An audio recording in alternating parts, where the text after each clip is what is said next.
And we are back. People, thank you for taking a break with us. MJ, brother, how are you doing? How you feeling right now? It's been a long morning already. How you feeling? Afternoon, I guess. Yeah, I went to go grab a quick lunch real quick. And man, it was just a very, very powerful session with that last panel and even the one before. And so I hope people are tuning in. I hope they're listening and sharing. It was absolutely powerful. And I don't mind this one is going to be just as. Yeah, what stood out for you for the morning? What stood out for you? I would say just the resilience of the folks and the roles that they're in, the pain, but also the level of concern and commitment that each and every person, in terms of their commitment to our community, you clearly saw that come out, and just the authenticity between all the different panels. It just lifted my spirits this morning, and the fact that so many people are tuning in and watching tells you that this is a highly engaged conversation, and I really appreciate it, and just glad that they decided to do it. Yeah, me too. I think that the passion, again, like I said earlier, I think what's interesting to me is the consistency through everyone's. There's themes. Different tactics, but everyone had the same theme. What should happen? So that was powerful to me. And I would just say, Henry, I think it was important for us, as a community, for people throughout the state to hear from Black leaders throughout Wisconsin, authentically, unfiltered, and I think that's power within itself. That's a good point. There's authentic conversations, right? So, well, now we have another fabulous, star-studded, to me, panel. People who are, again, there's people who talk the talk, and there's people who actually walk the walk. And these are people who I extremely respect. If I want to go to something about education, community, social justice, this is the people you want to talk to. And so this is such a big issue for the state of Wisconsin to education. And it's kind of taking the back burner to this, but it's all connected. But I want to first invite our lady, our friend, Miss Joan Prince from Milwaukee. How are you doing? She is from UW-Milwaukee. She is, for people in Madison, know who she is. She's their version of Gloria and Billings. That's for you people in Madison. So if y'all don't, people in Madison, that's the status this sister is on. So this is the truth. How are you doing? You are so great. I am doing great. I think that is the best compliment that I could have received, to be linked to my sister Gloria. Doing good, trying to live as the rest of us are through these times. And so I am really looking forward to adding value where I can in this conversation. And I'm doubly blessed that we have folks like you, Henry, and you, Michael, who care so much. You put together quickly. And people need to know that. You put together the voices of people of color from this state to say, let's do something. It's about action, not rhetoric, but about action. So thank you. Doing good. Well, thank you. And so now this is a guy I grew up with. Only thing I hold against him, he's from the south side, I'm from the north side. So only thing I hold against him. Okay. Then it's okay then. That's all right. Mr. Kaleem, Caire, Mr. One City, Mr. Southside himself. How you doing, black man? Good, man. So you said all that in here. I tried to put on the same shirt. I was trying to find this that you put in that picture. I did all that from the inside. But it's good. It's good. I'm glad to be here.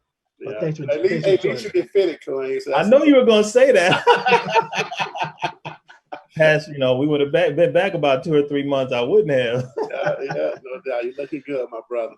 Thank you. And so now I want to introduce, she's the truth now. This is everyone should be standing up right now. Like this is the mama, Don, the professor, the teacher, yes, Miss Gloria Landry, the author. Yes. Miss Gloria Billings, how are you doing, ma'am? It's I'm doing well, Henry. I'm doing well, Michael. Y'all are building me up now. All I can do is fall at this point, you know. But I am delighted to be here, and I am delighted that you have taken the time to focus on the problems and the challenges that are facing the Black community, and that you're doing it unapologetically.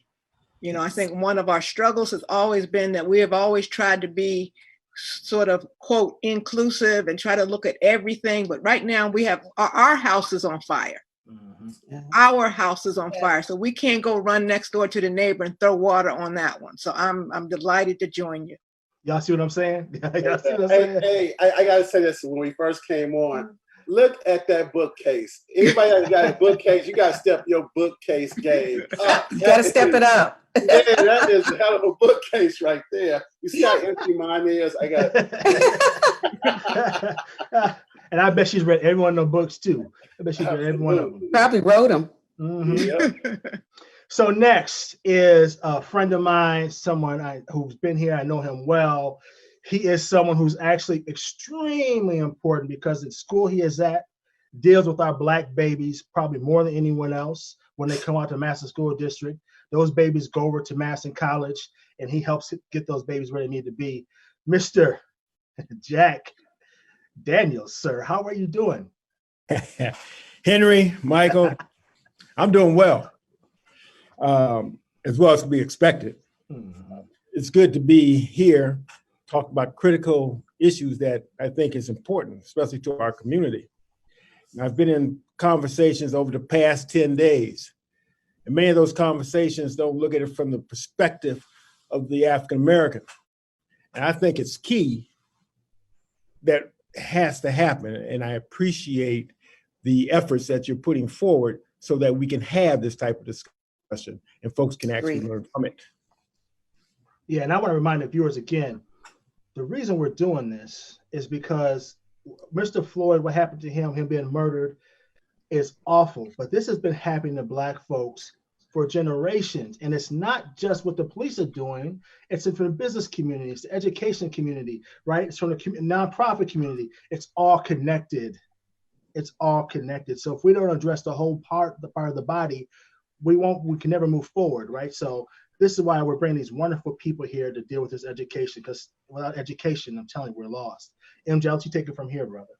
Yeah, so we want to get right into it. We have a great deal of respect for the four of you all. You all have been educators and advocates for young people all throughout the state and all throughout this country. And when me and Henry talked about doing this summit, this was the very first session that we talked a lot about. And so I'm just so thankful that each and every last one of you are taking time to be a part of this. So let me, Kaleem, I'm going to start with you because the last 3 panels we started with women. And I love, man, what you're doing with One City and really respect the work that you're doing. How do we keep Black students and young adults mentally and physically safe during this pandemic? Well, the first thing we have to do is stop criminalizing them. You know, these young people that are out there, I put something on my Facebook page a little earlier about, it was a video of Public Enemy, Fight the Power, which was a powerful song that was published in July 4th of 1989. I was in the Navy boot camp, U.S. Navy boot camp at the time. And when I got out, I explained to my team how we were walking down the beach celebrating our graduation with our dress whites on, and that song was on, and everybody was partying. But it was the message that was behind it. But I shared it with them. I said, but listen to what they're saying. That was 30 years ago. And the same thing that we were advocating for when I was 18 is the same thing our young people are advocating for right now. So the challenge that we have is that first and foremost, to know that these young people are fighting for something that I dealt with, that my parents' generation dealt with, and before that, it's clear that we've had very little progress. And our kids want more. And so the first thing is look at them as social advocates who are trying to finish what we started, trying to finish or at least push it further.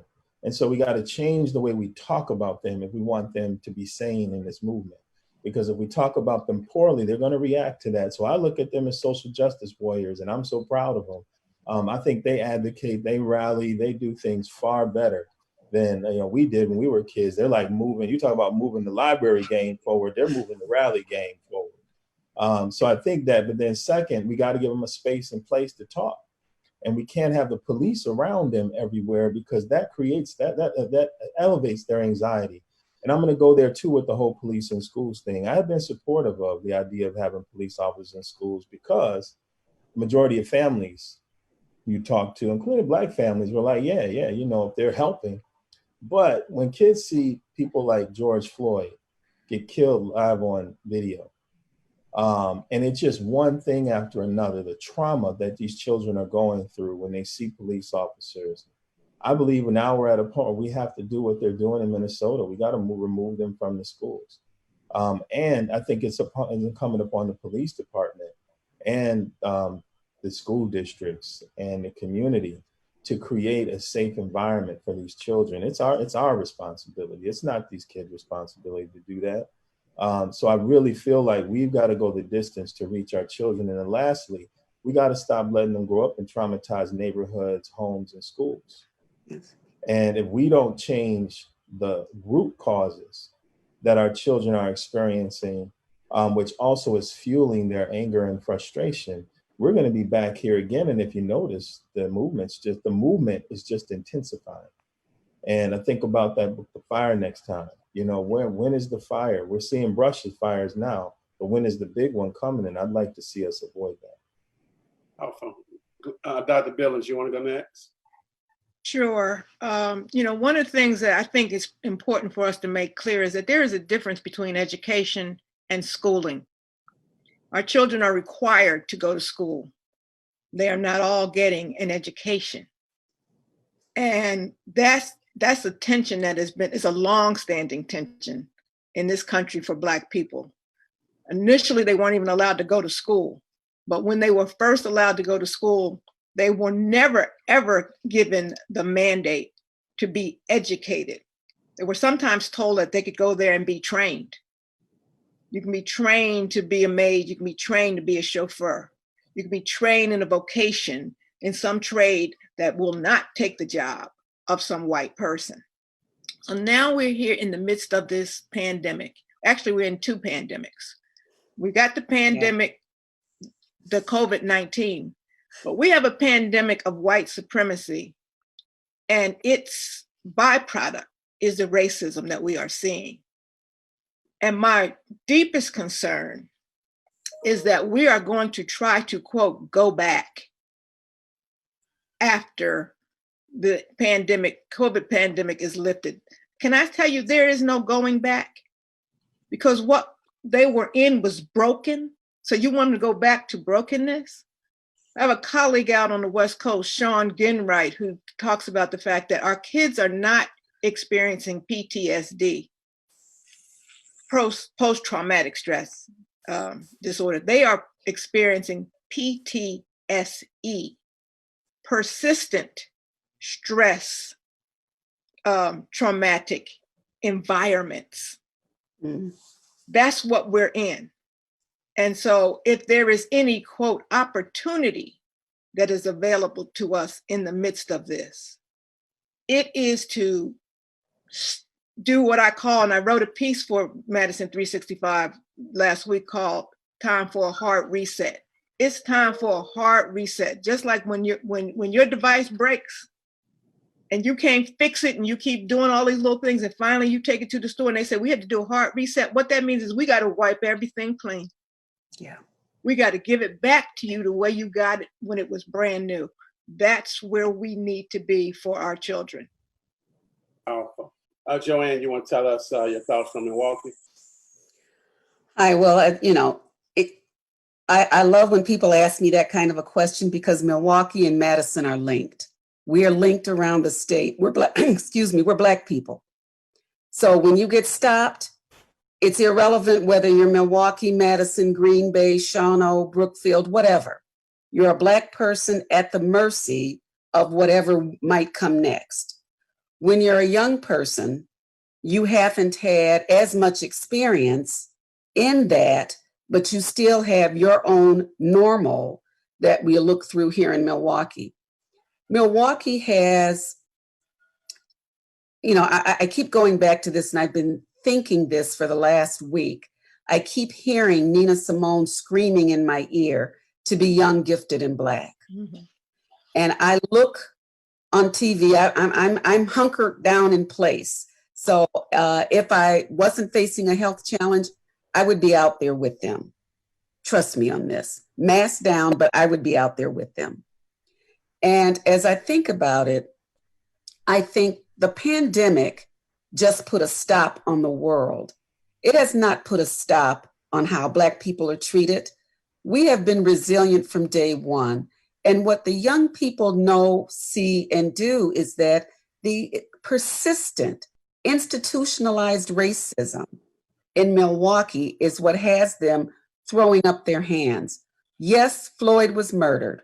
He's not the first Black man that will be murdered in America. He's not the first, and he won't be the last. Just wait, there's a long, hot summer coming.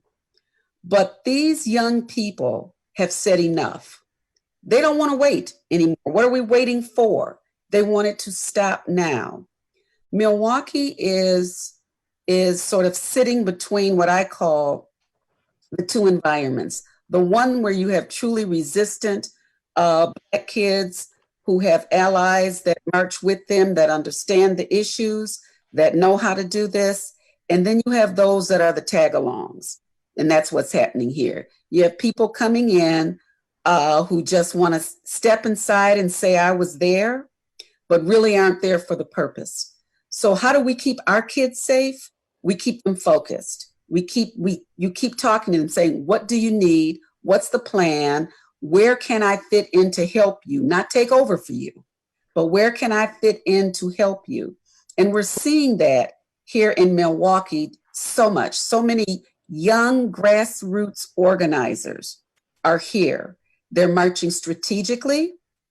After the first 2 days of total chaos, which took away from the message, they've gotten strategic, and they're like, it's not our neighborhoods we need to march in.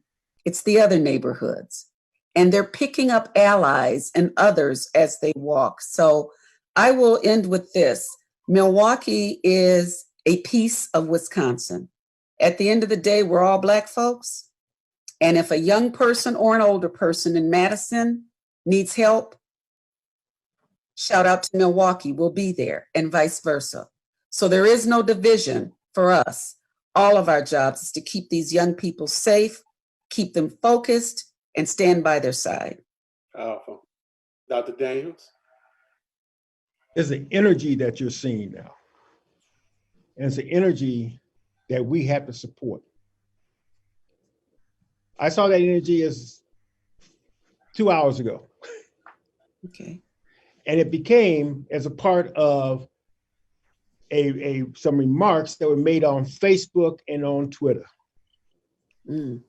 And once those remarks were made, within a 30-minute period, we had probably 30 to 40 calls. Wow. And what it says to me is that we too are people. Mm. And we're not going to take it lying down. We're not going to take it anymore. And the remarks that were made were so profane, and it was disgusting. And what they were asking was, what's going to be your response to it? Because that's what they're asking. What is your response? And how do you respond effectively to know that I got your back? We're going to make that move. We're going to do the things that we necessarily have to do so that the respect that is due you will get. Yesterday, I have all these experiences. I met with the 15 other college presidents of the Wisconsin Technical College system.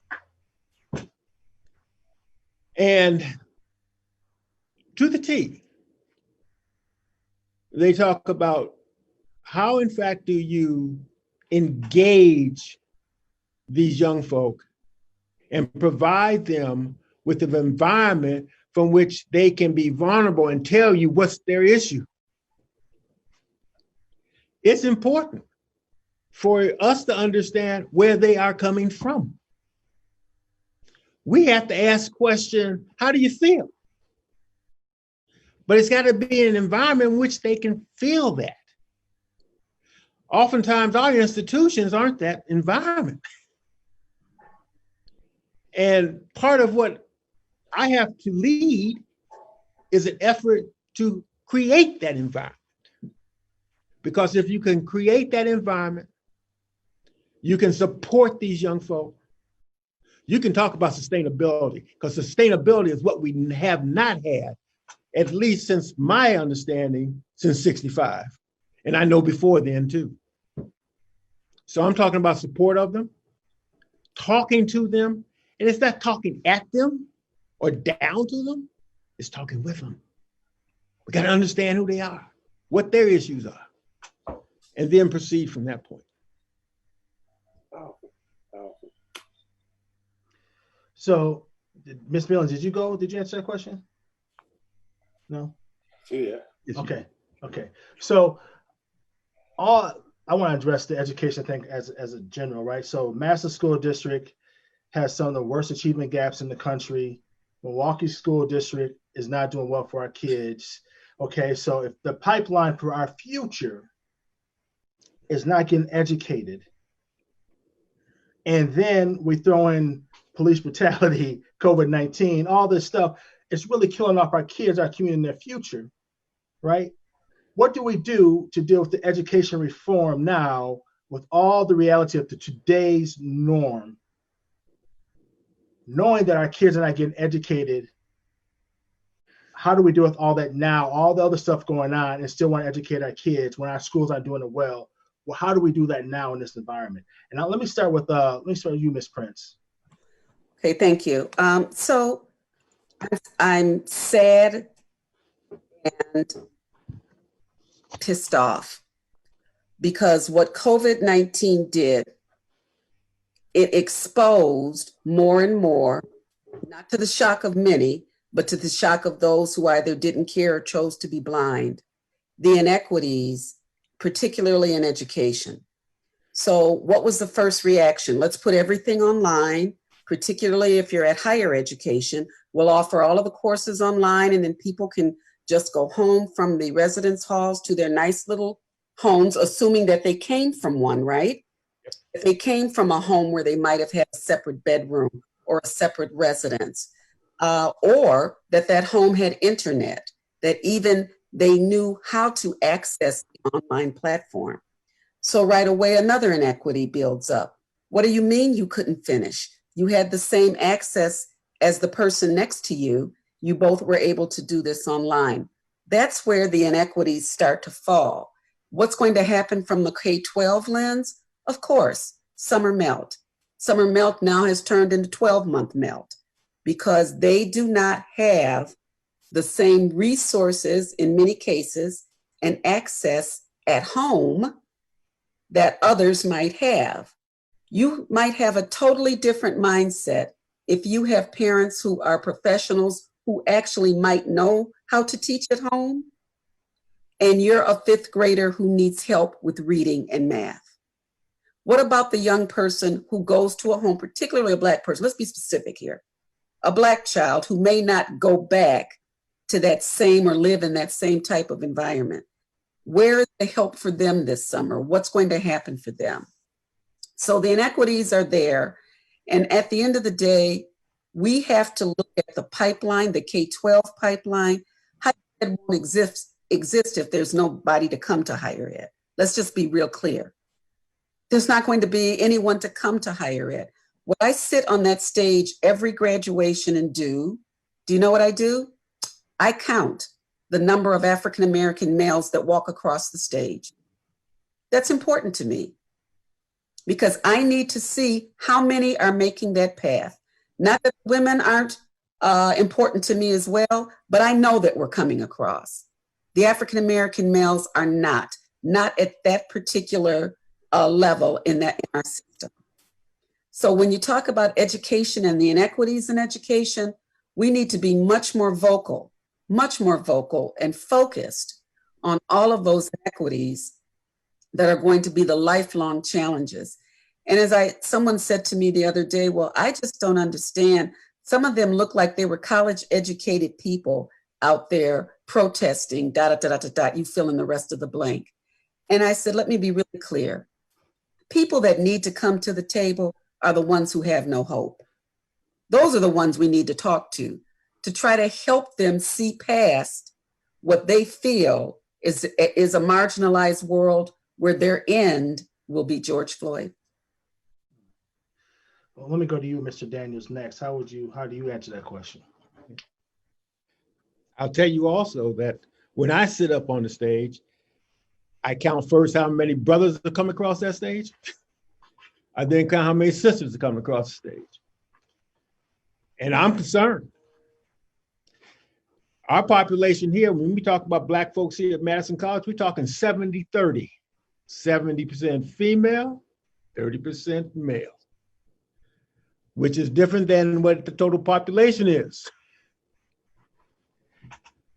But the issue for me is about equity.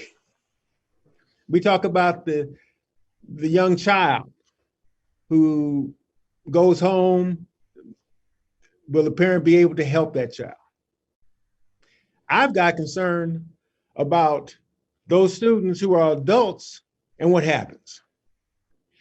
You take a lot of these online courses, remote learning, the experiences that we have generally, we don't have those experiences. We're in basically face-to-face. And so when the pandemic shows up, this pandemic, because we already have the larger pandemic, thank you, Gloria. They don't have command of that. The ability to interact personally with your faculty member is what they know.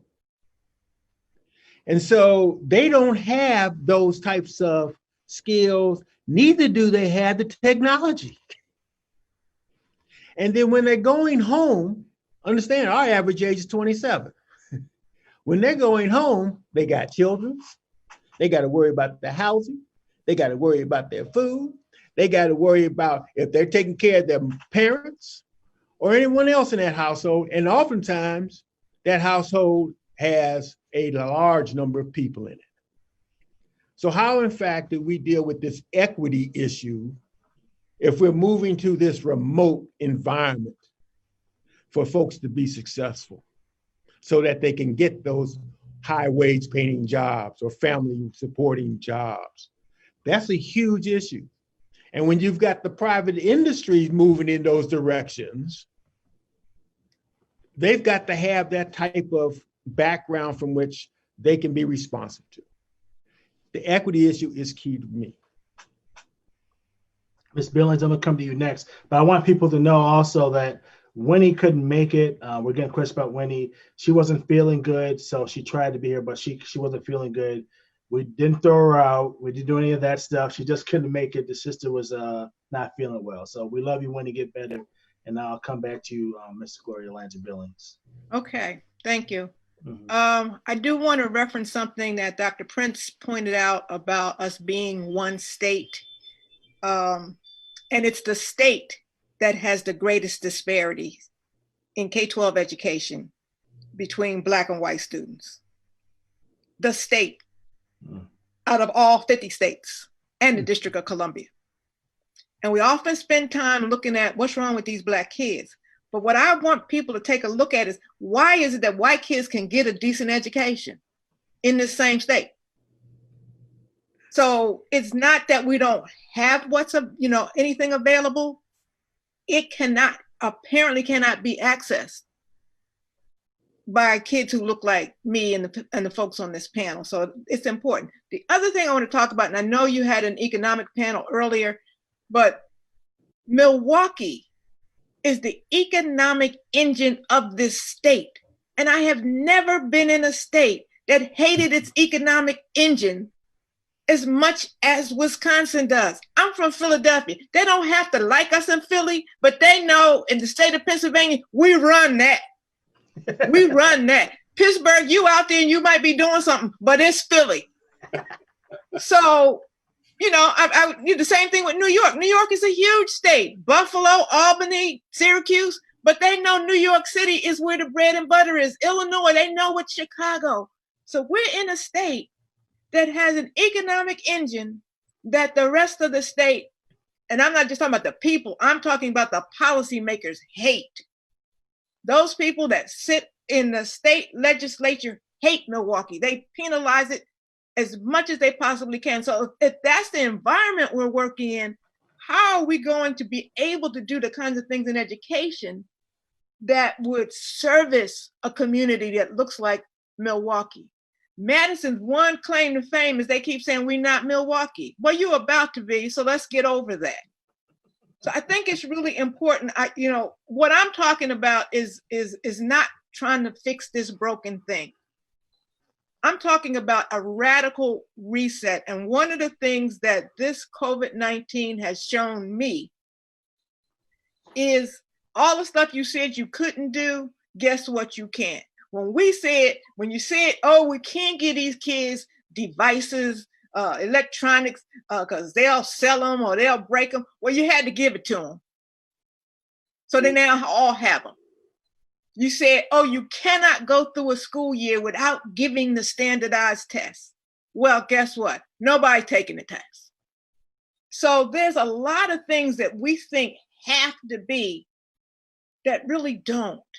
And there's so many possibilities, I think, that are available in a new approach to education. I know you're going to get to Kaleem, but the work that he's doing over there at One City, they're not following the curriculum that comes out of MMSD or comes out of MPS. They are looking internationally. So let me just say this last thing about the reset.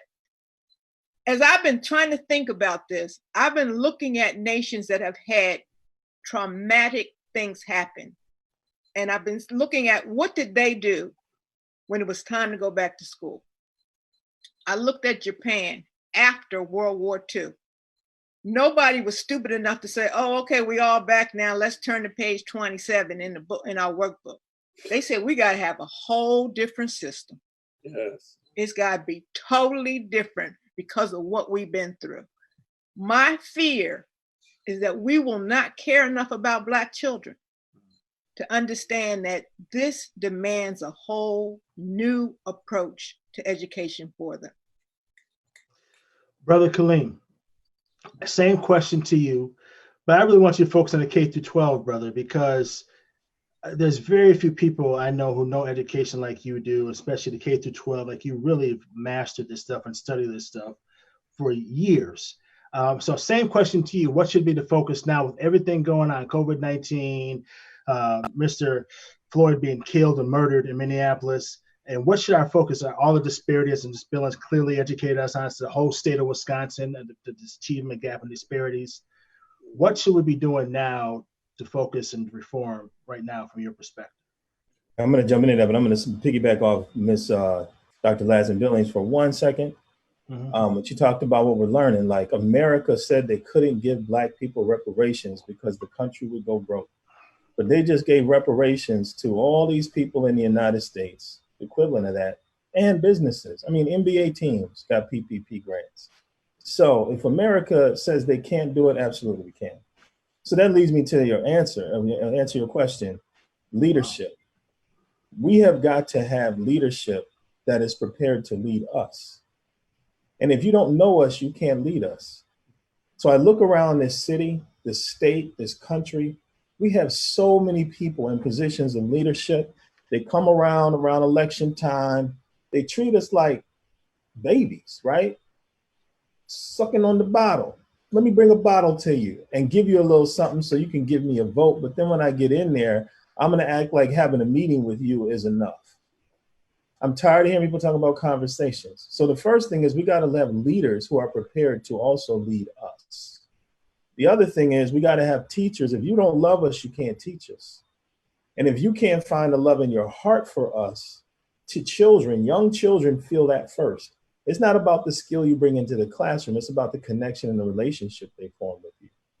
And if you can't provide that type of space and place for children, they will underperform to not only your expectations, but to theirs and their parents as well. The other thing is we got to look at what it takes to create a great school environment. I believe in what we call liberation education. And I don't mean liberation in a political sense. Young people all have a certain set of skills and abilities. And we start to see those emerge in their early childhood. But if they're not given the type of environment, if they're not given the type of resources, tools, experiences to have to cultivate those skills and those gifts and to build on that, they will not reach their highest and best self. And the challenge is young kids start to see that the minute they hit our kindergarten and first grade classrooms. And for them, it's visual. Somebody can read and I can't. Somebody knows the letters and I can't. Somebody knows the numbers and I can't. And then they learn from their educators or even their parents who are always pressing on them, making them feel distant from where they're supposed to be, right? So they start to feel like they're less than, like they can't achieve. We got to have schools that change that and help kids reach their highest and best selves. Like I hear bad day, good day at our school with little kids and their parents. Did they have a good day? Did they have a bad day? I'm like, no, flip that. Did they meet their expectations today? We got to change the language that we use with our children, because I'm telling you, by the time they get out of kindergarten, first grade, they already know what we think about. They already know what we think about their trajectory. And mom and dad, it's us too. So we got to change the way we talk about them. We got to change what we give them in school. The same type of empowering education that white kids get is the same type of empowering education we should get. And here's how it looks. When I walk into schools in Madison, I see teachers who look like white kids for the most part. When I go to the coffee shop, I see people who look like white children. When I go to the gas station, I see people who look mostly like white people. Everywhere I go in this state, when it comes to people who are performing or have resources, we see people who don't look like us. And you're talking about a debilitating learning environment. Our city is a debilitating learning environment because our children are growing up in an environment that reinforces their inferiority and also reinforces white people's superiority. That's why Dr. Ladson, Billings, I feel like we have that here because they control everything. So we got to have schools where we flip the control paradigm. Who's in charge? Whose voices are at the table? We have parents on our board. And I put parents on our board for the simple fact that you're going to have some power in this game. You're going to have some influence in what we're doing.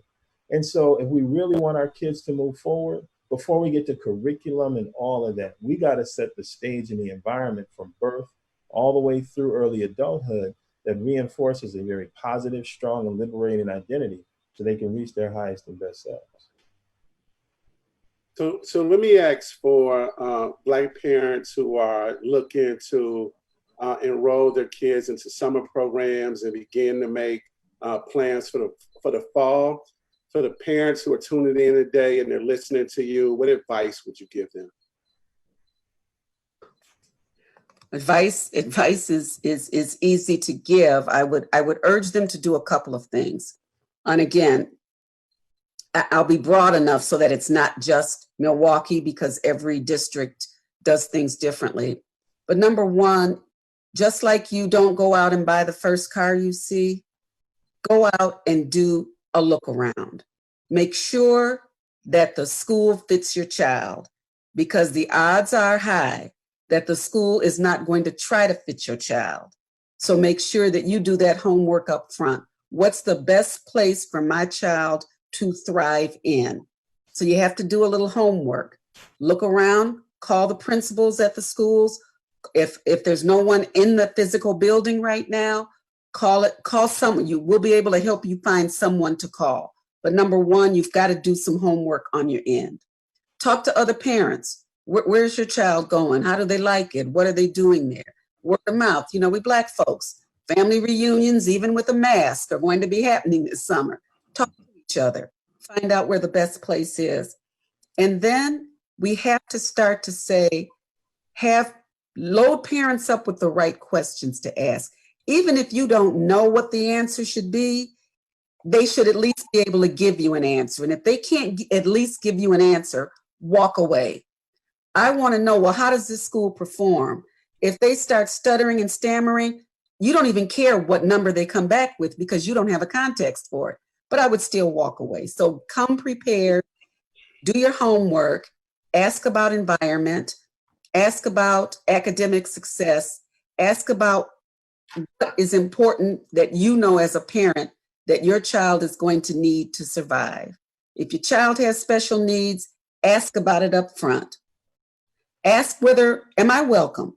I'm a parent. Am I welcome to drop in and observe and see what you're doing? That will give you a really broad view of how you will be respected and how your opinion will be integrated into the success of your child. Thank you. Dr. Daniels? I think in addition to those points, I think you have to have a sit down with your child. You got to constantly talk to the child so that they understand that you're supporting them and you have their best interest and you're side by side with them. For me, I think that's key. It's that relationship. I would definitely agree to understand what does that school have to offer, and you can actually measure that from the conversations you've had with your child. And so you're putting those items together. Yeah. So, Dr. Billings, let's talk Black history, Black teachers. Why is that a challenge? Like, why is it some school districts and some institutions of higher learning don't celebrate it? And why do we have a challenge finding Black teachers in our schools? Great question. So the simple answer, I think, is if you don't have them coming in the door, they can't go out the door. You had both Dr. Prince and Dr. Daniels tell you how many people they counted, right? So if they don't get across that stage, they have no chance of standing in front of classrooms because they've got to get through. But linked to that is we actually have some other opportunities. And so teaching isn't the only thing people can choose from. You know, I came through at a time when, you know, you either were a teacher or a nurse or a preacher, you know, and you're only going to be a preacher if you're a man. So, but you can now choose to go to business school and get that MBA and make a lot more money. You can go to law school. You can go to med school. You can do so many other things, and particularly at a quote flagship or doctoral granting institution like UW-M or UW-Madison, your parents are saying, we spent this money on you and you're going to take a job making what? So it's not an attractive option. So the quote pipeline problem starts, of course, with the fact that we can't get our kids out of high school. Then we can't get them into college and through college. And then once they get there, they have some other choices. Now, it's not as if there are no Black teachers available, because there is another place or another lever, and that is the place where school districts begin to hire and who they decide they want in their schools and who they weed out of the process. There's another lever at the university level, the hoops that people have to jump through to become teachers. For many years, I kept like screaming at the top of my lungs is that we should be talking to the folks in athletics. I had the dual responsibility of being a faculty member and being on the athletic board. And when I talked to football and basketball players, I often got, you know, if I make it to the league, that's great. But but what's in my heart of hearts is I would one day like to be a teacher. The fight between athletics saying, no, you got to be at practice. You don't have time for that. And School of Ed saying, no, you have to do this, that, and that. So you don't have time to be meeting that athletic need. Made it almost impossible. And I literally had to kind of walk some athletes through so that they could get teacher certification. And often they want to do it coming from a very pure place. You know, the reason that I made it to college is that I had a teacher who looked out for me. So they want to do it not because it's financially lucrative. They know the difference it could make in the life of young people. So it's a multifaceted set of issues that keep us from doing it. But I'm saying on the institutional end, there's a whole lot more we could do to encourage and support Black folks going into teaching and education. Kaleem, you want to offer some perspective? Thank you, Dr. Billings. Yeah. I did something, I commissioned a nation study on high school graduation in 2001, which is why we talk about graduation rates around the country. And it was because in the late 90s, I was working at the Department of Public Instruction in Wisconsin while I was still finishing up my undergrad degree. And they were planning the year, it was called Plan 2008, where they were talking about how the school system, the university system was going to address diversity. And I remember sitting in the room on campus and listening to people come up with ideas. And I'm sitting here like, guys, we did this look, and we just found out that 50% of Black and Latino kids are graduating from high school in Wisconsin. And then we looked at the power of their diploma, and literally 85 to 90% of those kids weren't taking the required upper level classes to be able to even admit it to the University of Wisconsin system schools. So we're talking about planning for diversity that we don't have. So we have to have a strategy from preschool all the way to higher education and make sure that we are shoring up the holes that our young people are falling through so we can get them to the point where they can get into college to pursue a higher education. And then second, we want to be basketball players, some of us, or football players, because we enjoy that. These people bring us enjoyment. They excite us. Kids who want to be teachers or in any occupation, they get excited for very similar reasons. But if they go through an educational system that only does not get 80% of them through effectively, but they have hardship and they're mistreated along the way, we're going to have more kids go to college, but not more kids sign up for higher education. So that's where we in education have to create that stimulating, empowering environment. Not only do we get them through, when they get there, they want to turn around and become what their teacher was, who excited them and invested in them when they were children. That's great. I never thought about that, Kaleem. That's actually deep. Like you're saying, if the experience in school is good, then they'll see school as a positive. They'll want to go back to that environment, start teaching. That's right. Powerful, man. That's powerful. Let me ask a question from someone from Facebook. How can we help African-American students understand the benefits of getting a high school education and even more going to post-secondary school? Let me start with you, Mr. Daniels. I think part of this is about the connection that you have with those high school students as they move on. We saw some great movement when we put in the early college STEM Academy, because those were juniors and seniors in high school. And when the first cohort graduated, they graduated not just with their high school diploma, but an average of 50 college transferable credits.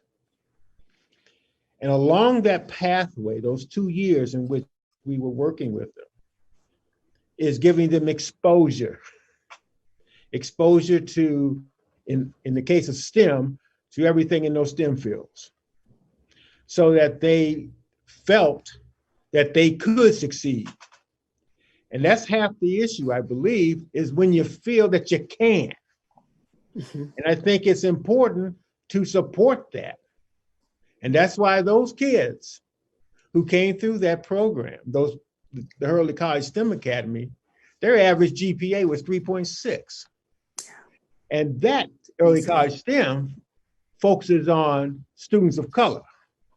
And when you see those students and their eyes, and they know that they're making movement and they're in this college level class, it's awesome. I mean, it's just something to really behold.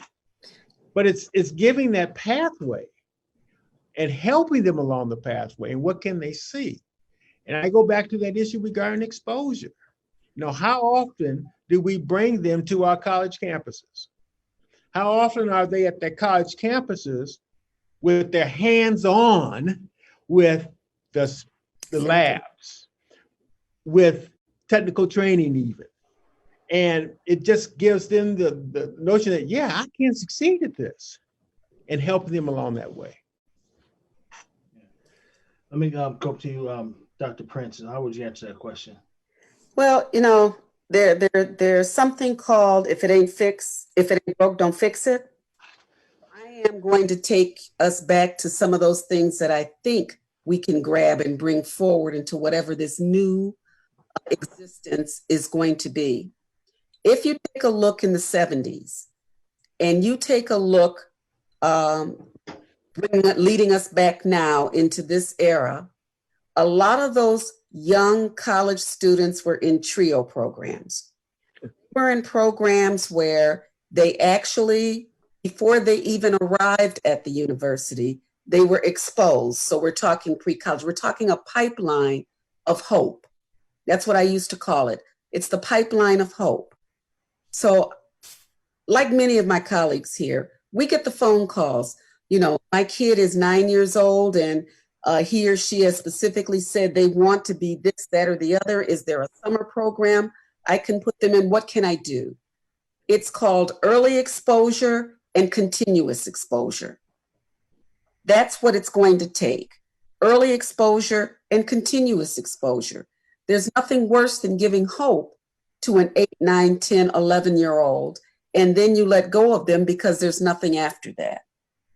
So if you look at the numbers of successes that came out of the 70s in the trio and pre-college programs, many of them who are the soon-to-be retirees of many of those programs, it is because they had early exposure and continuous exposure. So they had no opportunity to fail. It was consistently built into them that here is an opportunity for you to be the best that you can be. And so they had a parameter to operate inside of. So I'm going to definitely align with Dr. Daniels around, it is about exposure, but it is about continuous exposure in a pipeline which provides hope. Thank you. Go ahead, Michael. Yeah, let's talk about trauma and mental health, and given everything that's happening in this country right now, and given what happened in Minneapolis, I've witnessed and heard the pain and the suffering that our people are going through right now. What advice would you all give as educators to other educators and to parents and to young people on how to protect their peace and their mental health? I'll start with you, Kaleem, and then we'll go to Ms. The Billings. parents or the children? I would say both. I just said this to a parent we had in here the other day, talking to them. The number one thing that your child needs from you is love. They need you to love and care for them. And the greater the hardship, the greater the love that they need in order to get through that. We have to be patient with our children. Our peers, our families have to be patient with us. Like, this is what this requires right now to get through these tragedies that we're experiencing, or these pandemics. We got to love each other. We got to care for each other. We got to nurture each other, and we got to be patient. And I told this parent, and I'm going to say this to our fathers who are out there too, because I'm on a hunt for our dads. Your children don't need anything from you, first and foremost, other than your love, your respect, and your presence. You have to be there. You don't have to have a lot of things to give your kids. I've got dads, unless they'll promise them an iPad, and if they can't bring them the iPad, they won't show up, right? You talk about mental health, you keep making your kid promises and then you don't follow through on it. And really, you don't follow through and you don't come around, the impact that has on them. So we have an opportunity right now, while parents were at home, even if you're struggling to pay the bills, like we've got a fund, we're helping our parents pay their bills right now. So they can do this. Make sure the number one, your children knows at the end of the day that they're beautiful to you, that you love them. It doesn't matter what anybody else tells them, that you're there for them. Number two, when they need you, you better be able to answer that call. All of our brothers who are getting locked up in prison, that's a challenge for them. They're being taken out of our homes, either by their own or because the situation that they're being raised in, right? But we've got to be present for them. Those two things guard our children and how we interact with them. The yelling and the screaming at our kids. And when you're in this confined space, isolated, can't go outside, that may increase. We've got to be cognizant that what we have to create is a welcoming, calm environment around our children. And we can do that if we lower our expectations as well. If I know I only got a $15 an hour job and I'm struggling to pay my rent, you know, your children see your effort. Put the food on the table that you can. And then don't sit here and get psyched out by the fact that, you know what, I got to catch the bus every day. I don't have a car. I don't have this. I don't have that. Then you get depressed. Manage your expectations to where you are capable of performing. And then give your children the love and care they need. And the schools, they got to do the same thing. They can't reinforce a child's belief in their own disadvantage by how they provide for them. And I tell teachers too, that starts with you always babying them. I hate to see teachers baby Black kids. Oh Lord, you know, I'm so sad for you. No, don't be sad for them. They're doing great things. They got stuff going on. You know, yeah, we might need to be able to help them, but you got to give them that nurturing, empowering environment too. So that's just my thing, man. Parents, give them what you got, but give it to them and give it to them well and treat them with respect and regard. Yeah. How about you, Dr. Billings? I would say that the first emergency, having seen what has happened to Mr. Floyd, having been in this COVID-19 environment, the first emergency is our mental health.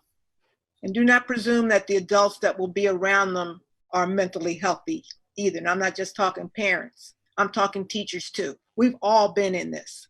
So try to take advantage of whatever mental health services we can, community services, don't leave out our churches. There's all kinds of places where we need to be going, even if you just have to get a small group of friends together and just talk about what we've been through. Just, you might have to do your own talk therapy on this, but let's deal with this mental health because this is a big thing. The second thing is social emotional issues. A lot of the kids are just, they're feeling out of sorts because they've been away from other people other than the people in their houses. So just the ability to be able to come back together as part of community is going to be important for them. I'm concerned because I've been sending out links to friends of mine who have small children for books that they can get for their kids to help deal with how do you talk about racism. I have a friend who has a 6-year-old daughter, and she said that a new neighbor came by waving from the sidewalk. When she saw my friend's daughter, she said, "Oh, I have a little girl your age." My daughter's 6-year-old daughter said, "Is she white?" And it's a white neighborhood. So she said, "Is she white?" My friend said she was embarrassed. She said, "Oh, why are you saying that?" She said, "Because playing with white kids could get you killed." Now, when she tried to walk this back with this kid and said, "Well, not all white people, and you have to get to know them as individuals," the little girl said, "Well, how do you know?" So these are real questions that our kids are grappling with. So I've been sending out links for 9 or 10 books that I've children's books that people can use to start talking with the kids. We've got to get through all of that before we start talking about the academic stuff, before we start talking about reading, writing, and arithmetic. They're important, but if you do not attend to the mental health issues that kids are grappling with and their social emotional needs, you are going to get nowhere. Now, Dr. Daniels, Dr. Billings talked about, those are excellent points, talked about Wisconsin having the largest racial achievement gap in the United States. Why is that the case here, and why have we not solved this problem yet?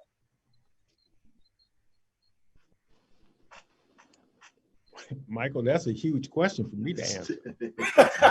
That's a big question. We haven't solved this problem. we haven't solved the problem about anti-racism. I mean, And I'm glad you gave it to him. Me too. I'm taking notes. I just want you to know I'm yeah, I taking hear notes. that. Be real specific. I'm taking notes.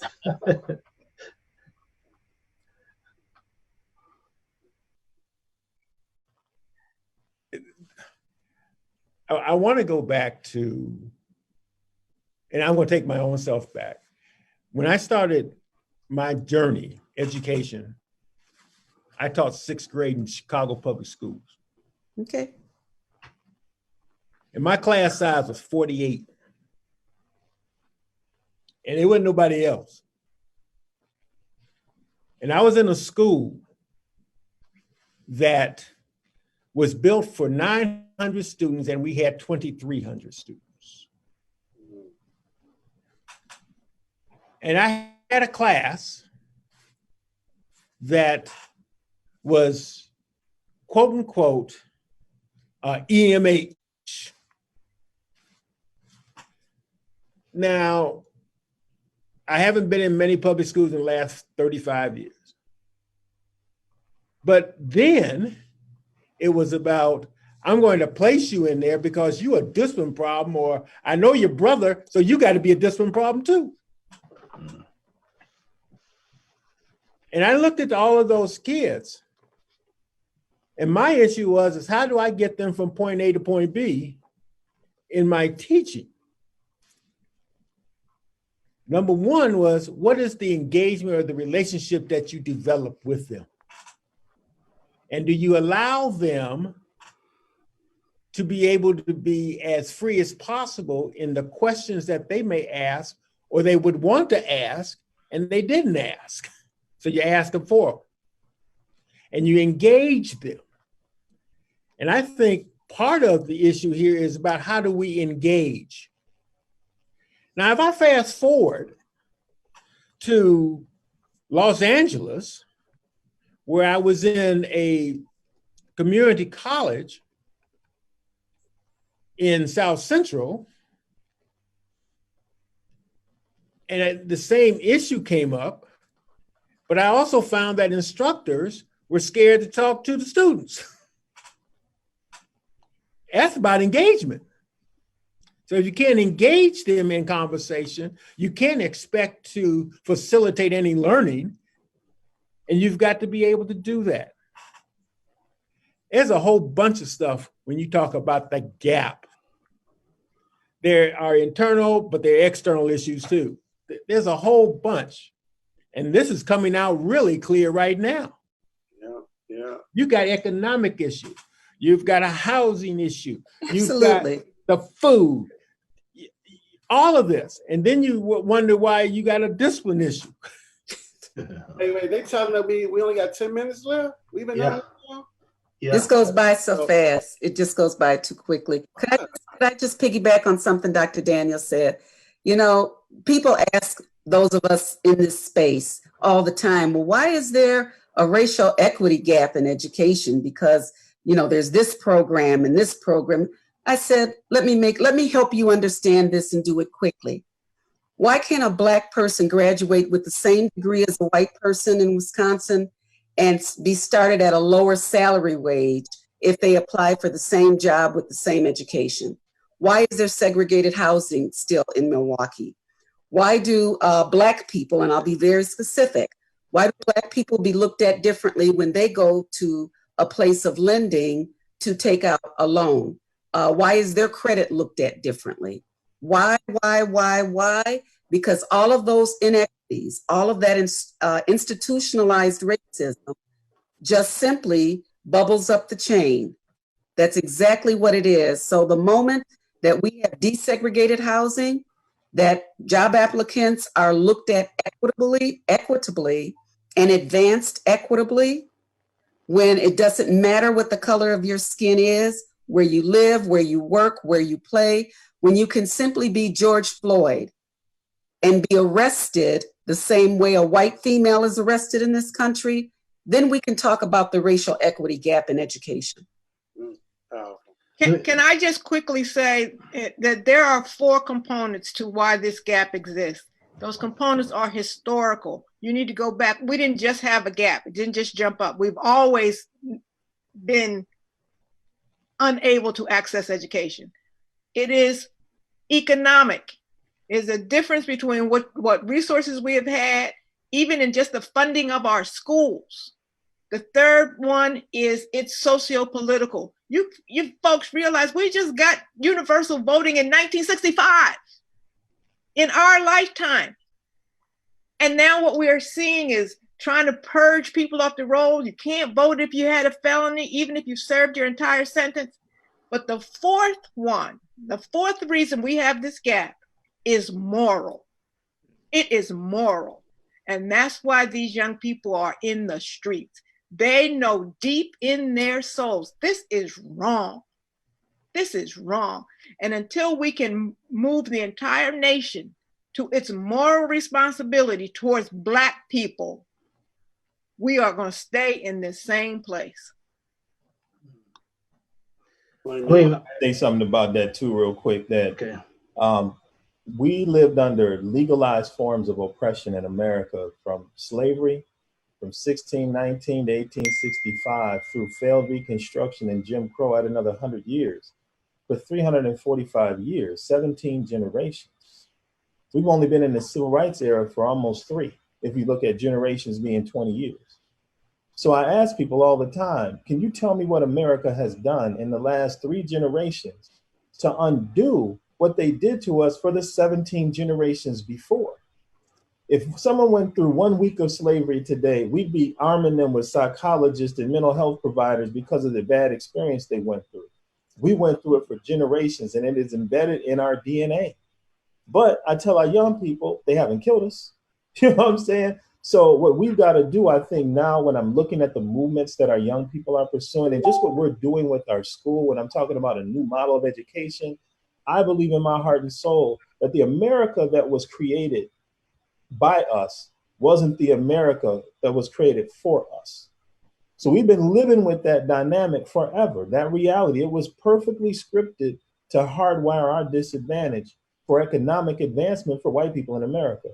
But now this multicultural society is becoming more multicultural. Our children have an opportunity to develop a new script for what America needs to look like and how it needs to operate going forward. So to me, the civil rights movement of this next generation is to create an environment in America where we are all treated equally on an equal playing field and all have common advantages. And if we don't get there, then why are we even called the United States of America? So a couple of things here. Miss Gloria Langer Billings and Miss Joan Prince, we have some media wants to talk to you afterwards. So just our team will be saying that to you. But before we go, we have about 4 minutes here. But I want to ask this question, and it's really, I don't mean to exclude you, Mr. Dr. Prince or even Mr. Daniels on this, because I think this is towards Kaleem and Dr. Billings here. Several months ago, MSD went through the process of hiring a superintendent of schools. The board decided to hire a Hispanic person who eventually decided to decline the position. That decision caused a huge rift between the Black and Brown community. Can Black and Brown people in Madison forge a connection that helps both groups? And I'll start with you, Kaleem. I'm real with people, man. I think members of the Latino community and Black community know there's racism in the midst of this too. That we don't necessarily see eye to eye because there is racial or discrimination or bigotry between these two groups. But that's not what happened with this gentleman. I was in the room for the community interviews when we interviewed all 3 candidates. And when he walked in, there were several of us sitting next to each other like, okay, he was sharp, this Latino gentleman they hired. But he underwhelmed us so badly. And I don't know if our expectations were high or whatever, but he told us 3 things. 1, he had never really been in an environment where there were a lot of African-American kids in his school, or he never had that really connection with our community. So now we got a district who's saying that their number 1 agenda item is Black excellence. I don't see the alignment. Number 2, he didn't really convince me that he was going to stay here because the language he was using was like, yeah, I wanted to try. This would be a great thing to try for my career. Wait, try or actually come here and invest? And then number 3, he didn't really answer any questions very fully, right? And so when he got up, members of the Latino community, and I won't call them out because I understood why they wrote their letter and would support him, they were like underwhelmed by him too. And some of us were underwhelmed by all the candidates a little bit, but it was like when they made a decision, they also told us they would give us time to submit our information online, and we would have until the next week. But they decided to make the announcement of his hiring the next day. So when people see this, they don't see behind that curtain. Now they know that is why they got the reaction that we did, because number one, this guy told us he wasn't qualified to help our children. And number two, he wasn't ready for the job. And number three, the way they set this up, it felt like they do us a lot of times. They just want to hear our voice so they can say they did that, but you really don't want my opinion. That's why you saw what we said. So yeah, we can actually move forward, but we got to have some common things that we decide are important for our children and work together to move those things forward together. Dr. Gloria Landry Billings, I want to make sure I get you on this too. Can Black and brown people amass and forge a connection that helps both groups? So a well-known strategy of oppressors is to divide those that they are oppressing. Black people know we were divided by skin tone. Something as ridiculous as skin tone. If you light, you work in the house. If you dark, you got to be out in the field. So here we are suffering under the same level of oppression, and we fighting. And it's like nobody can peep this game. When we get to understand that we have common interests, because if we're gone, trust me, you're going to take our place. You're not moving into their place. And until we begin to understand that it's not a zero-sum game. That's what they keep saying. Well, if we give it to them, then we can't give it to you. That's not how this thing works. What has to happen is that we have to look for educators, and I don't really care if they choose what ethnicity that educators. I want to hear somebody say, Black children's education matters, and we will not be successful until we ensure that they are performing at a level at or beyond that of the highest performing kids. Why do I say Black kids? Because if you look at the data, I'm not even going emotional on you. I'm saying the data suggests we're the poorest performers. So until you get that bottom to perform at the top, we are never going to get to that place. So I'm happy to sit down. I have taught in bilingual classrooms in California, in Philadelphia. And what I've learned is that Latinx families want the very same thing. We want the very same things. The difference, however, is that as African Americans, we have this track record of having put our lives on the line for education, be it the Little Rock Nine, whether it's Ruby Bridges. I mean, we've been beaten for education. We've taken the hits and been happy to take it if it is meant that our kids could get what they're entitled to. They've never received it. Dr. Billings, Ms. Prince, Dr. Daniels, Kaleem, love you all. Thank you for everything that you do for our community and educating our community. You all are inspiring, and I'm watching and listening to these comments. Keep doing your thing, and we really appreciate you coming on the show. Thank you. And thank you for spending time with us, Dr. Prince, Mr. Daniel, sir, Mr. Gloria Landry Billings, and Southside yourself. Thank you, sir. Happy to be here. Thank you. You guys keep doing the work. Yes, keep doing. You're doing great work. Thank you for this. Appreciate you. Thank you. So for those who are tuning in, I think we had, between the 3 or 4 platforms, I looked at over 2,000 people are watching this from across the state. We will be back at 3:30 with community organizations creating social change, and this is an important conversation we have to have as a community. We'll be joined by the president of all of us, or none of us, Minister Khalif Mob El.